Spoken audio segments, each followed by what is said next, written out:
Hey, I'm Tommy Chong. Welcome to High on Homegrown.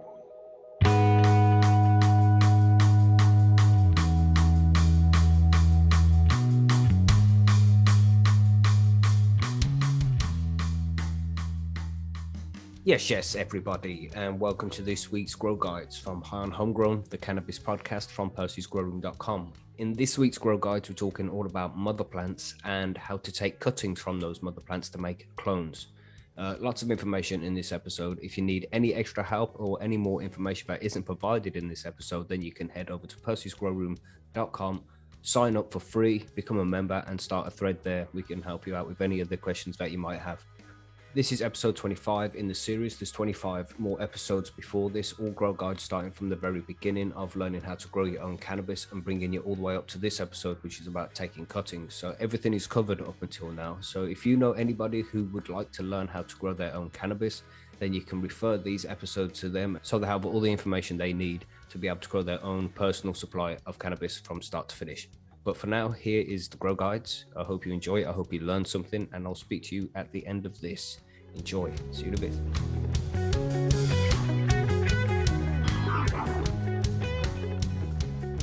So, mother plants. That's what we're going to be talking about today. Not just mother plants, but cuttings as well. How to take cuttings from mother plants and turn them into clones and grow lots of plants with the same phenotype. If you don't know what any of that is, it will all make sense by the end of the episode. So it is exactly as it says on the tin, as usual. It's a mother plant. It's a plant that's going to give you lots of little baby plants. But instead of growing these baby plants from seed like you usually would, you're going to chop stems off the mother plant, grow roots onto it, and then plant those rooted clones at this point in your medium and grow them like normal plants at that point. So it's a good way to preserve genetics. That's the most likely reason why people would do it, because they found a really nice plant and they wanted to grow it over and over again. So they take cuts of it and grow the cuts out. That's the most likely reason, because you find something nice. What other reasons would you keep mother plant? It's very, isn't it? Just to preserve genetics, really. Consistency in genetics, from a financial standpoint. If you're a legal producer and you make pink kush, you should have your pink kush taste the same every time, right? Yeah. So and like height as well, things like that. There's certain things, anybody who's grown numerous plants from seed will know that there's usually differences in between each seed, and this, depending on how stable the genetics are, it'll be reduced differences. But there's always some differences. There can be from the same packet of seeds, you might get a really short plant to a really tall plant or a really bushy one, and just have them slight differences. But if you take cuttings from a mother plant, it's exactly the same genetics as what you've taken off the mother. So you can get like 4 cuttings from a mother plant, and they'll all be female if it was a female plant, and it will all grow with the same kind of structure. So it's perfect for putting into a screen of green, if you're doing that kind of thing from a couple of weeks ago. So yeah, for like these in farms, in the big weed farms, they'll have, like we spoke to a guy the other day, he had 50 mother plants. 50 mother plants, man. And just taking cuttings off that, so all the plants he plants out into his field are all exactly the same, so there's no variations. Yeah, that way he gets the same nutrients for each plant, the same harvest time for each plant, all that is exactly the same. Makes it much easier. So TG, you keep mother plants, right? Do you have a mother plant running? Not specifically a mother in the strictest sense of it. I have clones of clones of clones that are subsequent mothers, essentially. Yeah. But I don't have one single plant that I keep just taking clone or cuttings off of. I did for like 8 months, my CBD Charlotte's Angel, because that was more just a life preservation thing while I was in my moving, and I didn't have, proper resources to deal with it.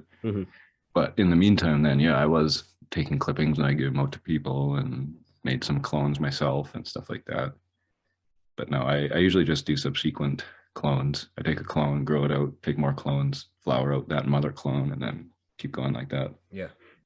Is it Monkey? What about you, man? Have you taken some cuttings? You do clones? I do clones on a rare basis.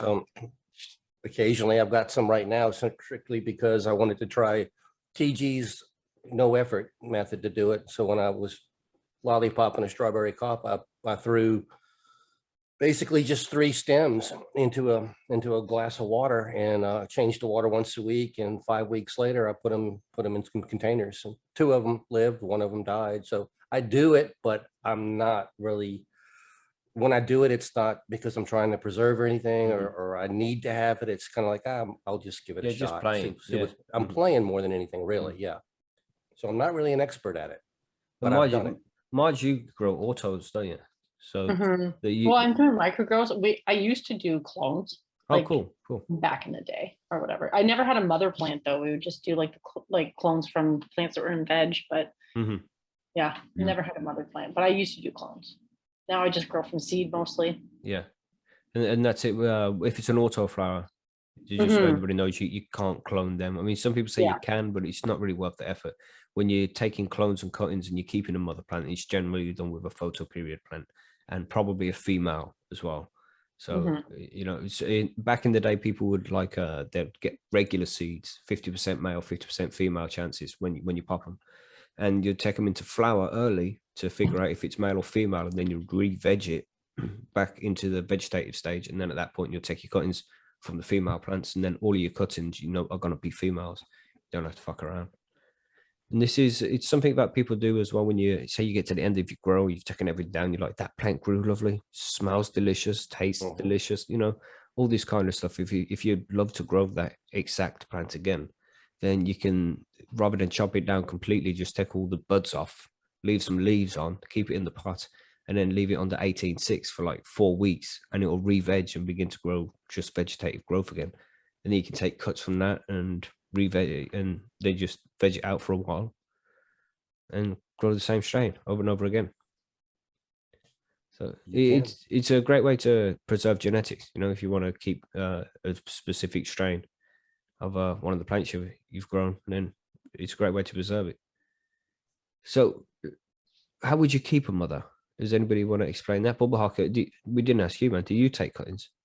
I don't, mainly because again, it's illegal here. So keeping a mother either costs you money and or leaves you open. If you want, you know, you can't really stop running the lights. You can't, you know, and you can't keep it outdoors. You know, if the seasons change, it's going to flick into flower if you have it outdoors. So having a tent tied up just to run a mother, and especially because I'm a sucker for different strains. I like the different tastes. So I tend not to go that way. I have in the past. I've given it a crack and, you know, gotten through a few, lost a few. So it just comes down to what I want to do at the time. But yeah, generally I won't. I'll prefer not to for that reason, just because I like my different strains, and I don't want to have to keep one running consistently. But if I found something that I really, really, really, really, really liked, maybe, I'd go down that route again. It's just a pain in the ass for me because, like Monkey said, it takes up space, man, and you got to keep the tent running, and it's just I don't have space. So sorry, Marge. I said, what about a mother tree? A mother tree clone or mother? You probably want to do that. Like outside. Sorry. It's just keeping it in veg for so long, and they do grow. You want to run them under, say, for example, you're running in just a 60 centimeter tent, just one plant in there, and you take cuttings off it whenever you need to. It's best to keep it under a low power light, and most people would use like a T5 fluorescent, just a 60 centimeter T5 fluorescent. That would do fine in a 60 centimeter tent over one plant. But some people put them, obviously you might need more than just a few cuttings, so you want a bigger plant, and then you can put it in a 4x4 and use, you know, low powered LED or T5s again, because you don't want it to grow too quickly. You want it to grow at a steady pace, because otherwise you're just going to outfill the growth space eventually, unless you're taking shitloads of cuttings. But yeah, it's pretty easy to do, just finding the space for it. Some people can like just keep it in the room with, say, the bathroom with a light on, and that will usually be fine just for a few weeks. You don't need to dedicate a whole tent to it all the time, but because you don't want it to thrive, you know, you just want it to live. You don't want, it's not going to flower, it's only vegging, so it doesn't need a lot of light to keep it going. Yeah, and if you wanted to take some cuts off of it, you'll go ahead and kick it in a little bit, let it grow some, so you can get some cuts off of it, and then drop it back into a low energy mode again. Yeah. And that's it. And if it ever gets too big, then you can just take a few cuttings and just get rid of it and start again from the beginning.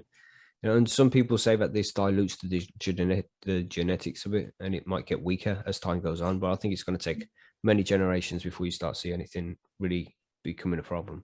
Older mothers can also be affected though by different viroids that they come in effect with, come in contact with. Can change your genetics quite a bit. I mean, there's some things that people are looking at, how to clean some of that up and whatnot. But that is also a risk of keeping a mother for a really, really long time. You can get sick and you'll just pass the sickness on to the clones. Yeah. So what was you saying there, TG? I don't know. No, I forgot. I'm gonna say your clones are only going to be as strong as your mom. So yeah. Yeah, exactly. Basically the same thing. So let's say you've done it then. Let's say you've found a nice flowering plant, you've chopped all the buds off it, you've let it re-veg, and we'll cover an episode about re-vegging in the future. It pretty much is when you've flowered the plant, but you don't take the whole thing down, you just flip the lights back to 18.6, and after a month or so, it will start to grow vegetative growth again, and not flowers. So at that point, you can grow it for a little bit, you can take cuts from it, and they say you can preserve a really good strain that you found. So you found your good strain, you've re-vegged it, it's got vegetative growth on, and you want to take some cuttings. How would you do that? It's very simple. I mean, number one is cleanliness. Make sure you disinfect your clippers, or if you're old school, you're using a scalpel or something like that. Just either hit it with a lighter or some isopropyl alcohol or bleach, you know, probably not bleach, but yeah, even just torch it with a lighter, let it cool down. That'll kill all the bacteria that are on there. So after that, you want to take shoots that are not like tiny, like just brand fucking new shoots, but you don't want the old ones that are like woody feeling almost. The woodier the stem is, the more difficult it is for it to root generally. So in the middle, you know, still bendable, but not like a floppy little wanker like the little tiny ones. So I don't know. I always go for like 3 to 4 inches long, that kind of thing, and maybe the width, I don't know, like, you know, those wooden matches, maybe like that kind of, a couple of those together ish.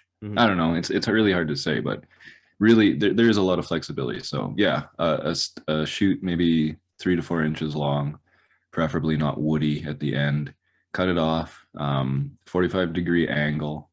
And the key here is, this is important, is to get it in water immediately, or whatever medium you're going to be using. You know, you can roll it in the gel, because what happens to the end of that stem is it basically cauterizes, and then it no longer is able to uptake the fluid, and your plant will have a much harder time staying alive.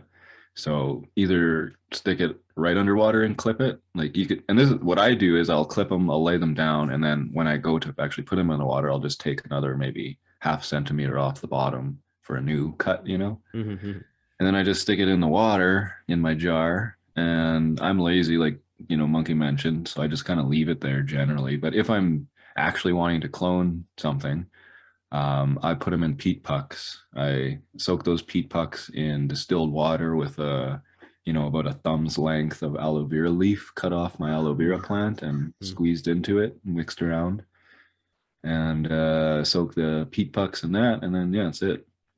Jam it in there. Humidity dome, 100%, for like 7 days, and then we're good. Yeah, it is a pretty simple process. I think where you cut the stem off is important as well. You want to cut it at like an intersection where leaves are growing too, right? Yeah, you want leaves because it's got to photosynthesize. I mean, and like you said, cut it underwater as well. So, you know, cut a long bit off at first, and then go to your water, and make sure that you cut it underneath the water, because if air gets to the bottom of the stem as well, apparently right, like an air bubble being there can stop the correct. Yeah. I was just going to mention that too. Yeah, so you cut like a 45-degree angle, because you want to try and increase the surface area of the stem where the root grows as well.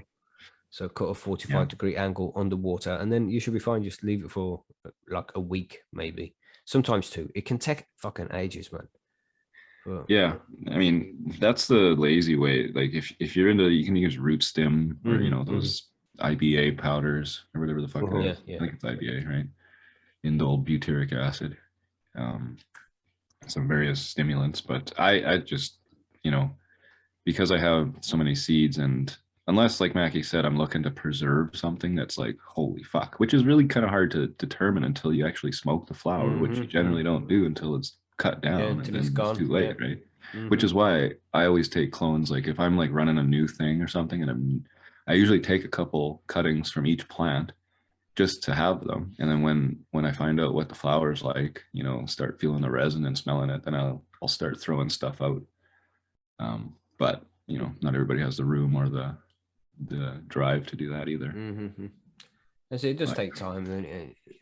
Time's the worst thing, and space, especially with the cost of electricity nowadays. To have a small tent up and running with a light in there, just to try and get some cuttings to work, it's a pain in the ass, man. But there's them other things you can use as well, like little tubs which are specifically made for cuttings.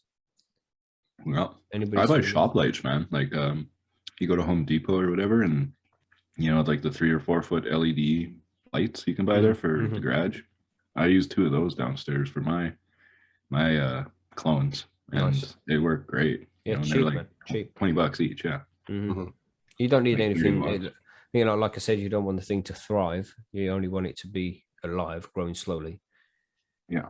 So when you take these cuttings, like TG said, you got to wait for a while before the roots actually grow, but you can use some root stim to try and speed up the process, and that's just like some enzymes and some bacteria that might, and some hormones as well, that might encourage the roots to grow off the stem a little faster. That might speed it up by a few days, but not all of them are going to work. It doesn't happen every time. So if you want 4 plants, take 8 cuttings. It's better to have too many than not enough. Yeah, it's kind of what they're mentioning in chat as well. I was waiting for somebody to get into this. Was it's advantageous to expose or damage the cambium layer in that stem a little bit. It'll help the rooting process. So after you make the 45 cut, you can take your blade and either gently scrape a little bit or just a few small slits around the cut. More access to that cambium layer can make roots sprout a little bit faster. Yeah, and you just try and keep it underwater. Try and keep it always exposed to water. You don't want air bubbles attaching itself to the bottom of the stem. But that's it. That's how you take cuttings, really. It is really easy, but there's things you can use like the rooting enzymes and shit that will make it go faster. So what would you do then? I mean, you say you've taken the cutting. Oh, let's quickly discuss one of those. I don't even know what they're called, cloning buckets or something. Have you seen those? It's like DWC. A small DWC thing, just water in the bottom. Cloner? Yeah, maybe that's what it is. The hydrocloner you're talking about. The aerocloner is the one that sprays the water off from the bottom. The hydrocloner, I believe, is the one that has the clones in like a circulating water bath. I think they're 2 different ones. Yeah, so say you got your clone, like TG says, 3 to 4 inches is usually plenty. And you've cut it at 45 degrees. There should be at the top two different internodes, like the actual top of the plant, and then a set of leaves underneath that, and then bigger leaves underneath, like on the second set of nodes, you can chop them in half, like just chop the tips off, and that will encourage the plant to absorb the nutrients in the leaf back into itself, so it doesn't have to try and get them from the roots that don't exist yet. So I've heard that's a good technique. Anybody tried that before? It works for me. No, I've never tried that before. Yeah, it just gives the plant something to eat without the roots. And you can also foliar spray them every couple of days, just with a little bit of water. There's some nutrients maybe if it's been a long time, but just using water on its own is usually plenty. Just make sure you don't dry out too much.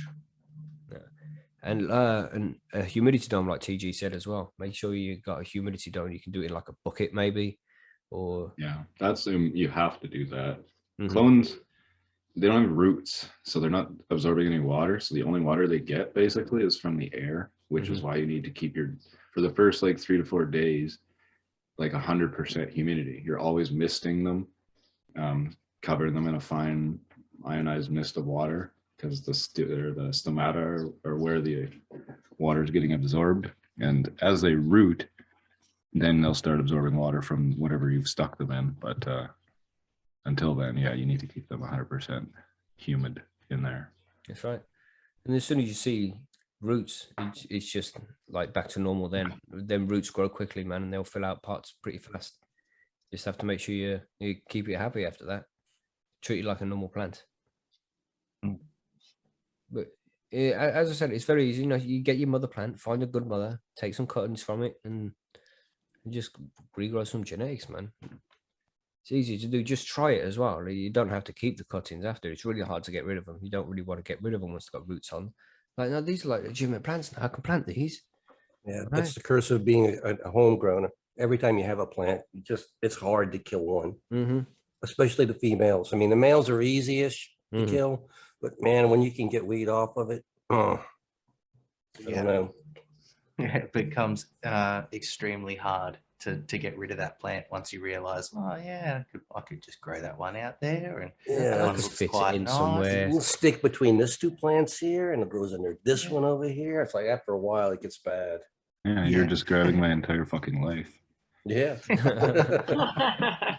I have like some lemon Thai Kush right now that I cloned, and I'm like, yeah, you know, it's lemony and it's great, but it takes 11 to 12 weeks to finish, and it's kind of a bitch. So I'm like, I could grow something easier and get the same thing, but I got this plant here. I can't kill it, you know. Yeah, So can't kill it. fuck. It'll be there. Figure a way. I'll try harder Find next something. time. You know, I'm sorry. Yeah. You'll be happy when the harvest comes, though. Yeah, I guess.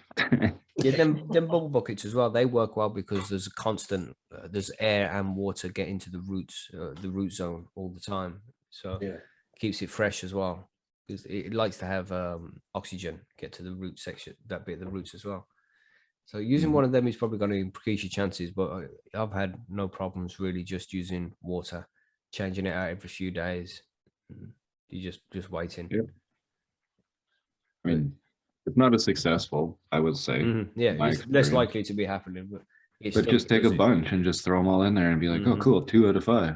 Sweet, there's my plants. Yeah. And then just root I them. swear, that's all I did, Teach. It's stick them in there and just change the water once a week, and oh look, they got roots. These Yeah, plants it want to live, surprised the man. shit out of me the first time it happened, to be honest. I'm like, They want to live. You know? I really didn't think it would work, but hey, here we are. Now I've got plants. What am I going to do with them?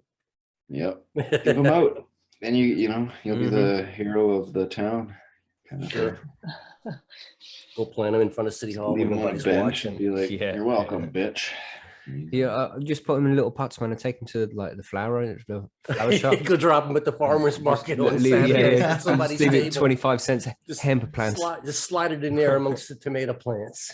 Yeah. Somebody, oh, what's this? I don't know. I'd love to do that, man. Just take like a shitload of cuttings down to a fucking flower shop. Just put them all out.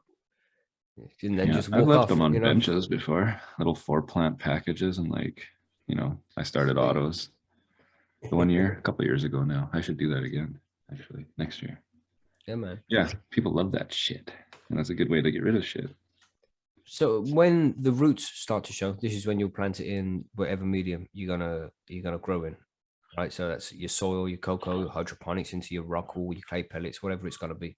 So just like you would plant a seed, but obviously don't plant the whole thing, just the roots. Mhm. Then it will just start to grow, start to do its thing from there, and it'll be pretty quick as it speeds up. It'll be pretty quick as it grows as well. You know how they roll. Yeah, pretty much. Yeah, once it Yeah, grabs and fucking gets going, it's like, that's it. Once you get roots going, it's a plant, and it's a mature plant. It doesn't have to mature. If you flip it to flower immediately, it's going to flower right away.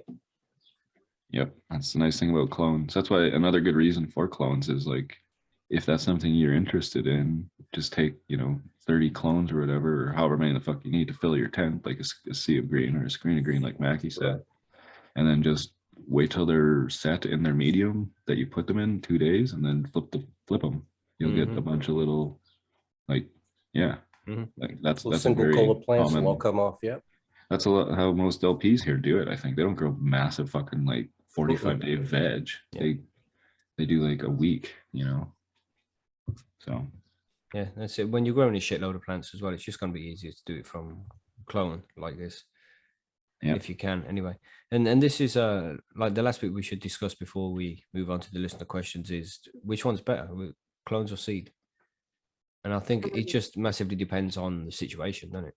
Yeah, that's where I think it comes into it. It depends on what you what you really want from it. If you're hunting for consistency, clones. If you want, if you just want something to throw in and give a crack and try some different things, then seeds, because you're going to get different phenos across the board. But yeah, if you're looking for something that, like, if you find one that really, really works for you, resonates with your system well, and you want to try and keep it, and you want to keep that consistent, then yeah, that's where I'd look into cloning myself, or a bit more than I have in the past. But personally, I'd prefer seeds. But that's me.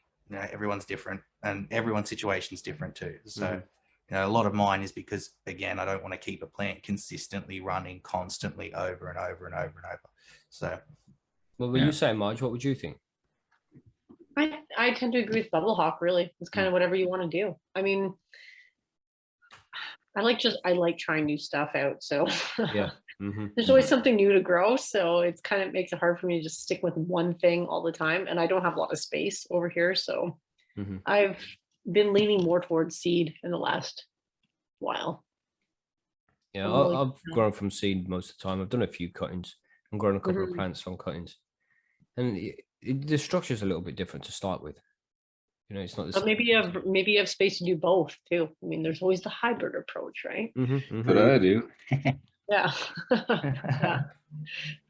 One thing about seed versus clone, like I'm a proponent of both. It really depends, like exactly like Bubble Hawk and Mark said, whatever you are needing to do. Once you find that diamond in the rough, or you buy that diamond in the rough, that's been found by somebody else doing the selection, that's where the consistency comes in. But I love the treasure hunt. I love when, like, right now I'm running a bunch of Romulan Kush cross Romulan that I made a while back. Same time as my species 847 too, actually. It's the same dad, Romulan Kush, but the different moms. I never run them before, and I'm like fucking really pumped to see what they're like, because I mean, probably they'll just be good, but maybe they'll be just like, what is this? So, and then you want to keep cuttings of that, or the mother. Yeah, I love that potential, and just it's like the lottery, but you're almost guaranteed to like do pretty well, if not win. So yeah, I like seed. Yeah, man. That's it. I prefer seed. It's just easier, you just plant the fucking seeds and it's done. But if you find something nice and you want to try and keep it, then taking some clones is definitely the right way to go. Pretty much just chop the fucking stems off, chop the branch off, cut it the right place, put it in water, wait, and you should get some roots on it after a week or two. Now, I really I like to run clones in a sod though a lot, because clones don't have that typical apical dominance that you have to break when you have in a plants in a scrog. You've got to get them to branch out. You got to get them to street, all that kind of weird stuff. Clones have already mature, and because of the process, they don't have any stuff going on, and they're going to grow in every direction anyway. I just find them a lot easier growing those in a scrog versus growing seeds in a scrog. And TG briefly mentioned there as well that you can buy cuttings, and if you do go out and buy any cuttings, it's better to do this yourself from your own plants in your own grow room. But if you do go and buy some, then you should quarantine that cutting from the rest of your grow room for a while, just in case it's got any disease or bugs on it. You have to be careful of that shit. So a couple of weeks in its own tent. Sorry, many growers have brought fucking, PM or rips or some bullshit in. So happens all the time. We hear about it. Don't do that. Yeah. So do it and let us know how you do. I mean, next time you're doing the trim, the lollipop on your plant, if you're doing the main line or a scrog or something, next time you're doing that shit, then I can just them stems just chopping off at the bottom of the plant and shit. Turn them into cuttings, man, and see what happens. It's better to have practice. We talk about micro grows all the time, and that's a great use for all these little cuttings. If you just have them and you just don't know what to do with them, micro grow them, man. Just stick them in the corner of a tent and let them do it. One thing too, I should mention, being that I like to do this, breeding clones, because Monkey mentioned, that you can flower them like snap your fingers and they're going. Once you find that shit, take cuttings and keep them tiny and breed with them, make some seeds, because it's super easy. Man, because they say so small. That's what I did. I've been doing S1s then, right? It was self did itself. the self. You could self it, yeah, or you could hit it with some other pollen from something else. I don't know, whatever you want to do. Yep. Yeah, man. Give it a shot. It's fun. It would be free. That's it. It's fun, man. It's a hobby. You should be enjoying what you're doing, having a good time while you're doing it. So Yeah. give it a shot and let us know how you do. It's fucking Make awesome. some seeds and spread them around. Let your friends grow them. That's what I want to do with one of these lemon trees, man. I'm gonna do the 4 seeds I've got. Look out for the best pheno. Take some cuts, and maybe make some lemon tree seeds. Like self it, you know what I mean? Clone only. Be fucking sweet, only. man. But yeah, maybe clone only will be a thing soon. It is. Because you can buy them like it and have them shipped to you as well. In little fucking clone tubes, and it got light on it and shit. Very cool. Yeah. I mean, anyone that's grown my species A472 or crystalline anidare lacutus, and you get a female, that's clone only. You can't. You can't replicate it. My 2 parents that I used to make those seeds are gone, so that's a clone only variety now. Until even if you self it, it's not going to be stable because it was an F1. So you know what I mean. So like, clone onlys are very valuable because yeah, man. And that's how you know you're getting the good shit. You know, you can get like the original. I mean, it hasn't as long changed. As it's vouched for, but they're out there. I mean, Gorilla Glue is a clone only, I think, right? OG Kush, all of these. Yep. Are. Shilbert says you can buy original lemon tree regs, Mackie, too. What's this whole buy thing? Oh. It's gonna be 5 years since I bought any seeds. Yeah, home growers usually do. We gravitate to feminized seeds, but regs are kind of fun because you can actually try and pollen chuck a little bit and maybe make something special. Yeah, I just think feminized seeds are just easier to deal Oh, they with. definitely are a lot easier. There's no question to it. But if you get that itch to make something, regs are kind of convenient. Yeah, it'd be fun to give that a shot, though. Do it. Yeah. I've never grown regulars. I've never had a male in my tent. I've had Hermes. I've never had a male. In all my years, man, like my 12 years of doing this shit, never done it. Harem never had a male in it. All females. All females, man. Oh, man. It's the way it is. Discriminate. Yeah, but we have some questions. I mean, is that everything you think? Is there anything missing here from mother plants and clones? I think everything is just about covered there. And of course, if anybody has any questions or they want to add anything, you can head over to percysgrowroom.com, start a thread there. And I mean, and if you want to come and start a diary, if you're taking some cuttings and you want to do a cutting diary, that'd be pretty sweet. So you do your thing. You know what I'm saying? Yeah, definitely give it a try. Like Mackie said, you're always going to have little cuttings you do when you lollipop and stuff like that. That's the perfect time to try it and see if you can make it work. So we have let's know our questions. So we'll head up to a few of these as well. And some of these do also relate to clones.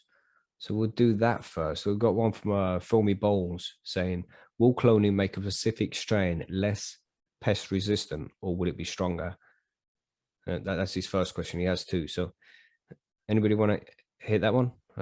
Will cloning make specific strains less pest resistant or will it make it stronger? It's the same genetics pretty much, mate. So if it's looked after the same, it's going to have the same genetic traits. So that should include the pest resistance or being stronger or more potent. It should be pretty much exactly the same. The only thing that will change it is the environment it's grown in at that point. I have heard people claim that if you clone and grow the same strain over and over, that it adjusts to your environment and can become better. I've heard it. I don't know if I believe it or not. I'm kind of more inclined to say that maybe you just learned how to grow it a little bit better each time. Yeah, I don't know what everybody else would think about that. I would think it was pretty much down to the environment at that point, isn't it? Yeah, I mean, first time you grow it, you're learning how to grow it. After that, you pretty much figured it out, and then you're just fine tuning after that. So of course your weed's going to be better. And you dial it in. Once you got it dialed in, it's a different story. Yeah, exactly. And you know what to expect, don't you? You can maximize that strain. Anything to add there, anybody? Marge, TG? No, it's good. We covered it all. Yeah. Molly Warriri said in chat, is that cloning from clones, Monkey? Yeah, you can still clone clones. It's like the same thing. If you grow it and you keep cloning each one time you grow it, I've heard there was some bro science or some talk, let's put it that way, out there, that each time that when you do that, the strain will adjust and become better each time. But I'm more in line with Mackie. You're not going to change genetic. Now, there's epigenetics and other factors involved. Maybe the plant can adapt, blah, blah, blah. But I think it's more grower than anything else. I've run my Charlotte's Angel now for 13 months. The original was the top of the original seed that was bought from Dutch Passion, which I grew and turned into my quote mom. And then right now, I think I'm on generation number 5 or 6, and I've not noticed any difference from that first plant to these subsequent plants. But I mean, Milo as well, Milo Young, Big Buddha, he said he's got the original blueberry mother, man. That's gonna be like 25 years old. Yeah, there are stories of that kind of shit.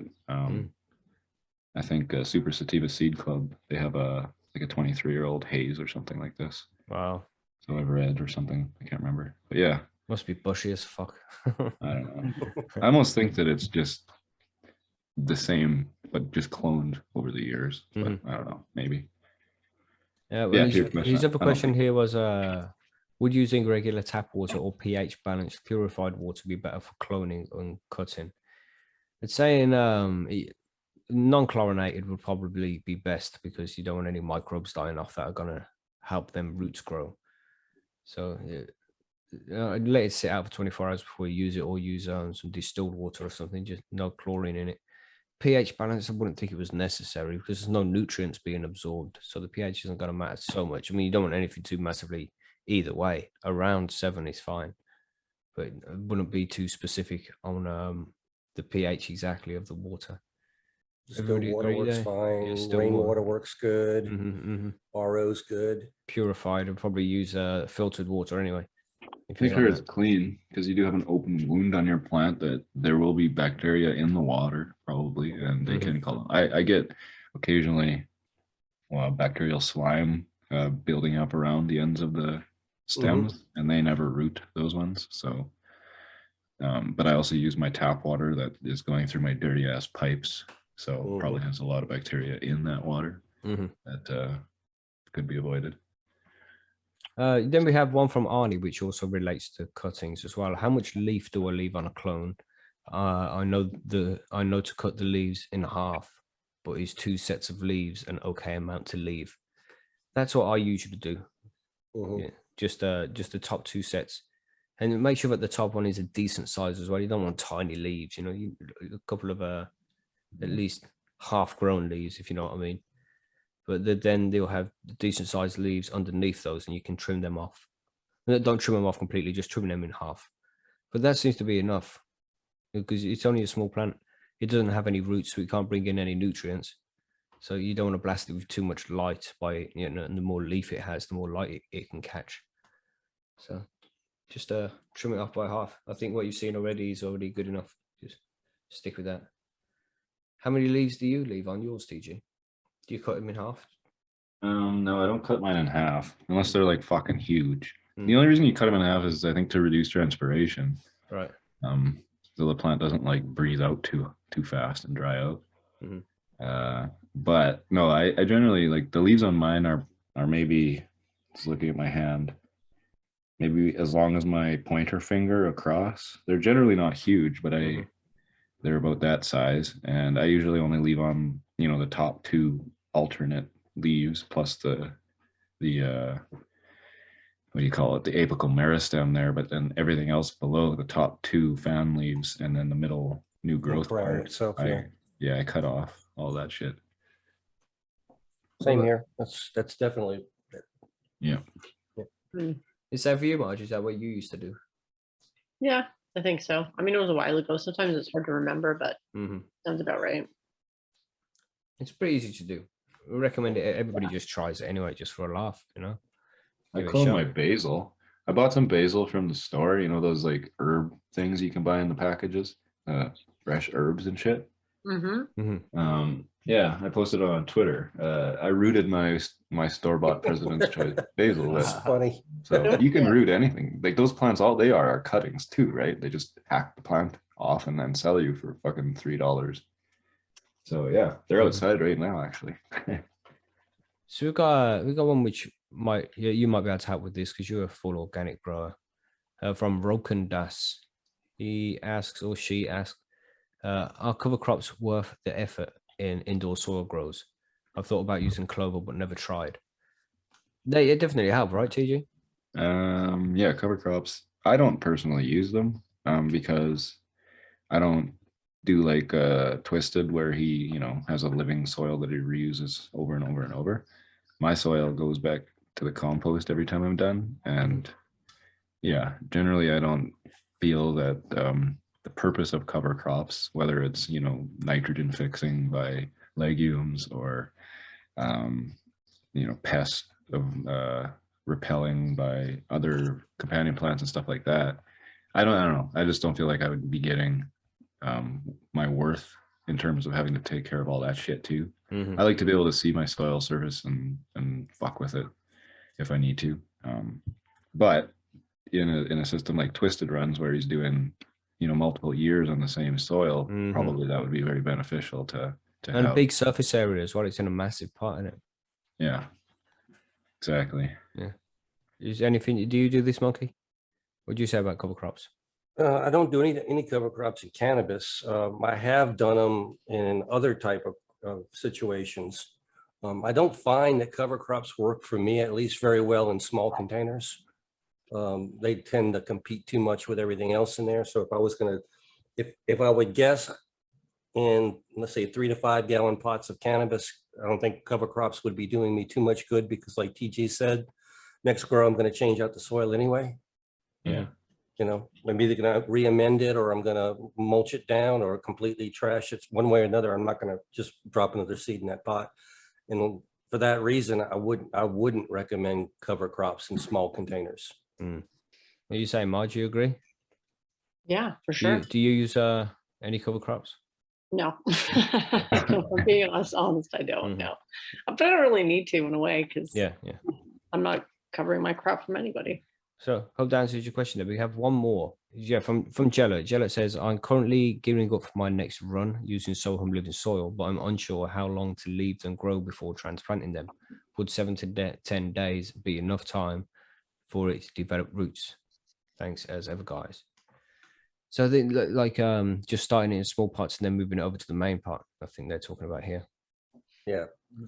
Wouldn't that first of all depend upon what size pot we're starting them in? So let's go ahead and get a baseline. What, half-liter pots maybe? Yeah, I'll probably assume like just starter pots, half a liter. Okay. So I'd probably say that was right. I'd say 7 to 10 days was good enough. You know, it's the classic thing. Just look at the bottom, and if you see roots sticking out the bottom, it's ready to move into the next one. But don't let the roots go too long, because you don't want to get in root band and getting stressed too early. I don't know, TG, you start in small pots, don't you, TG, and then you move up to bigger ones? Yeah, generally you I live in do. soil. Unless it's autos, then I generally start in the same pot that I'm going to finish in. But yeah, because again, like I have various reasons. I grow regular, so a lot of the time, like I'm doing right now, I sex my plants before I put them in their final pot, so I don't fucking waste all that time and effort with males. But yeah, small pots are good. What was the question? Is 7 days long enough basically for transplant? Oh, okay, yeah. Yeah, and that definitely depends on the size of the pot. You want to have it like just filled, but not like struggling root bound yet. But if you transplant them early, you can have issues too. You can damage the roots a lot easier. Yeah, they're delicate. They generally don't like to be transplanted as far as things go. You know, it's a very stressful thing for them. And if they're not like really strong, like with a bunch of fucking roots, then they're like, oh my God, you know. So yeah, 7 to 10 days, probably for a small pot, like the size of your, like a coffee cups, kind of maybe coffee mug. Solo cup. Yeah, solo cup kind of grow. Solo cup, yeah, that's a good reference. Yeah, but generally I grow like 14 days. You know, they're pretty big when I transplant. Yep, I'm with you on that one. 7, I've done it in 7. When you're really pushing them hard, but when you slide that plant out of the pot, you'll know real fast. Root ball has to be firm enough where it's not feel like you're gonna, if you move it wrong, it'll crumble in your hands. That's too early at that point. 10 to 14 days is about where I'm at. So I think that covers that question too.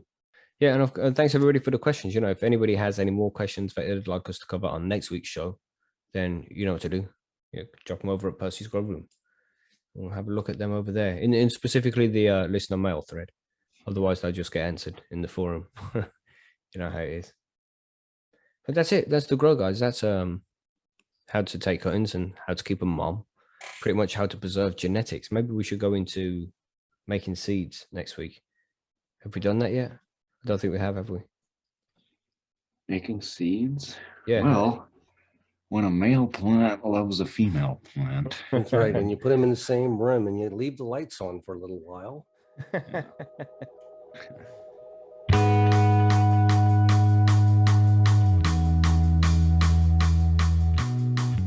So that's everything for the Grow Guides this week. Again, if you have any questions or you need any extra help, you can head over to percysgrowroom.com, sign up to the forum and start a thread to ask any question you need. We're always happy to help. So if you have any questions at all, don't be shy, head over to Percy's and ask, or even just sign up to say hi and become part of the community. That would be massively appreciated. It's always good to see new members over there. Of course, we have our live show on Sunday, and it's going to be all about making seeds. So the next Grow Guides episode is going to be how to make your own seeds, feminized seeds or regular seeds, whatever you need. We'll be telling you how to do all of that on Sunday's show. So if you're free on Sunday, head over to youtube.com/high-on-homegrown, and you'll be able to see the episode there. It starts at 9 o'clock UK time. It'll be 4 p.m. Eastern or 1 p.m. Pacific time. It'll be good to see you over there. I hope you have a good weekend. Stay high, stay safe, and don't forget to share these episodes with friends if you can. That would be massively appreciated too. But anyway, have a good weekend. We'll catch you on Sunday for the live show. And if you can't make that, then we'll catch you on Monday for the Cannabis news and events.